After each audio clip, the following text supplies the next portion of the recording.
तर ह्या आजीनं लेकीशने 10,000 रुपये किती दिल्या? 10,000. हा 10,000 सगळ्या लेकीशने 10,000 दिल्या. हा हिला पण दाखवाय सगळ्यात जास्त वाईट हिला वाटले. तर 10,000 रुपये आजी हे चांगलं नाही. सगळं पोरासने प्रॉपर्टी दिलायचा बरोबर काय दिलाय की नाही? ही जे छातीत कळाल्या ते आता आणि काहीतरी द्या म्हणाल्या. काय असल्याशिवाय द्या म्हणणार आहे ते. तुम्हाला काय अपेक्षा आहे? मी सांगतो अजून किती आणि काय द्यायला पाहिजे तुम्हाला? थांबा घे विचारतो की थांबा. सगळं झालेलं आहे त्यांचं. नाही थांबा तरी पण नाही तरी पण काय द्यायला पाहिजे? नातवावर म्हणजे एकट्यावर पडले सगळं माझंच पुढं आणि मी काय सांगणार. ठीक आहे तुम्हाला काय पाहिजे आहे? आता काही मिळत नाही कुणाला माझ्याकडनं. ते गळ्यातलं 5 काय 7 तोळ्यात आहे बघा. 5 तोळ्यात आहे बघा. हिला सगळं माहित आहे. हिचा डोळा 5 तोळ्यात आहे. पुढे मला हे पाटली 2 तोळ्याची. ही 2 तोळ्याची पाटली ह्या पुरगीला पाहिजे. माझ्या नवऱ्याच आहे ते केलेलं. आता आजी काय न्यायचं नाही आपल्याला. सगळं इथे ठेवायचं आहे. ते गेल्यानंतर काढून घेतात कोणती. हा हे नाच सुनाची काय अपेक्षा आहे? माझी काय नाही म्हणजे फक्त आई द्या. हे तोंडावरनं हात फिरल्याला बोलणं होतं. मिळणार इकडं आहे सगळं. मला फक्त आई द्या म्हणजे आपाप 5 तोळ्याचं गळ्यातलं 2 तोळ्याच्या पाटल्या अंगठ्या चिना बिना सगळ्या हिच्याकडे जाईल. ही दिसते तशी नाही. ही नुसतंच गुरी गुमटी झाली नाही. या आजीनं तयार केल्या पाक सगळं.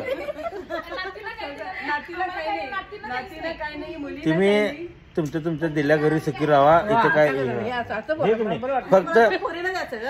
फक्त ह्या लेकीला काहीतरी आजी द्या. चांगलं आता लोक नोकरी करतोय घर बांधले बरं पण आईची अपेक्षा असते ना. काय तुमची अपेक्षा काय? मला काय 2 तोळ्याची पाटली दिली बस. ही काय जीव अडकलाय. काढा घेऊन टाक काढा द्या इकडं. मला जेवायला पाहिजे घरात. वाढणार न दिल्यावर द्या सांगायला नाही. आणि माझी जावं याचा व्याक नाही. माझ्या नवऱ्या जाका मी कोणाला देत नाही. मी मरतो बघा तेव्हा काढून घ्यायचं माझ्या पुढे. म्हणजे कानातलं कोणाला पाहिजे? कुणाला नाही काय चष्मा पण आहे. चष्मा सोन्याचा आहे. ती सगळी राहू द्या. मला दत्तक घ्यायचं का?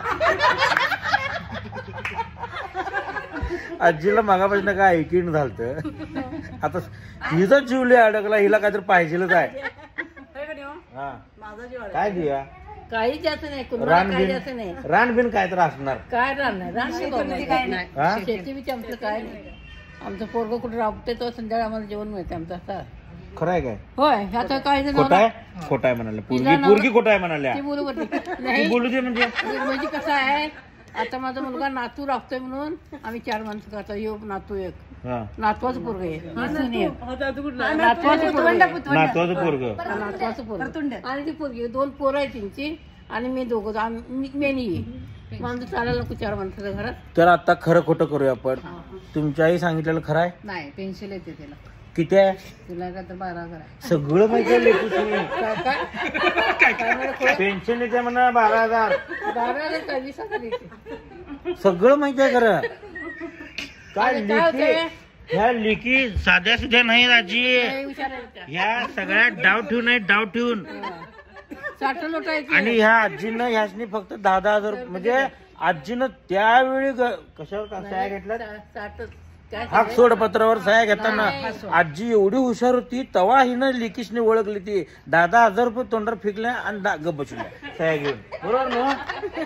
ह्या लेकी दिसत्यात तशा नाहीत म्हणून जग फसलंय सगळं जग फसलंय. तर काय होतंय माहिती काय? उगाच बोलू शकत नाही आपण. माझे बी हात दगडा खाले अजून सह्या घ्यायला जाईल मी. माझा हात दगडा खाले. मला घ्या दत्तक घेतलीस ना सगळी प्रॉपर्टी मिळते तुला. इतकी प्रॉपर्टी आहे काहीच नाही. काय आलं ऐका की. हा तुम्हाला दत्तक सगळं आहे. 2 टाइम खायचं अडचण आहे आजी लक्षात ठेवा. त्या पोरगीला गळ्यातलं पाहिजे म्हणत्या. ही पोरगी कानातलं पाहिजे म्हणत्या. ही 2 तोळ्याच्या पाटल्या मिजून ठेवल्या. जरीची साडी घातली आणि सिल्क साडी. तर काय ह्या पोरींकडे लक्ष देऊ नकोसा. ती अंगठी काय हे बारकी बांगडी मोठी बांगडी गळ्यातलं ते आईचं जे लॉकेटचं एक हे आणि थोड्या चष्मा आणि कानातलं हे मी व्यवस्थित सांभाळून ठेवतो मॅडम देऊन ठेवा. प्रॉपर्टी सगळी जाणार इकडं आहे की नाही? काय अडचण आहे? सपला विषय आजी द्याय पोरगा आले नाही आई आता तू एक ठरव त्यांना दत्तकच घेऊन टाक है ना दत्तक? ए कागदपत्र आण रे. आता राहू दे, बघूया पुढच्या आता राहू दे कुठं? नाही, माझ्या नातू द्यायला पाहिजे. मी काय करणार? माझा नातू पाहिजे माझ्या त्यांना संग. दत्तक घे म्हणाले त्यांना मला दत्तक घ्यायचं हो, अर्धी वाटणी मला. माझ्या नातूला विचारलं पाहिजे. जी एवढंच सांगतो सुकान राहावा शांत राहावा ह्या पुरुषने थोडं लांब ठेवा. हा, आता काय बोला मला पटलं ना. हा थोडा विषय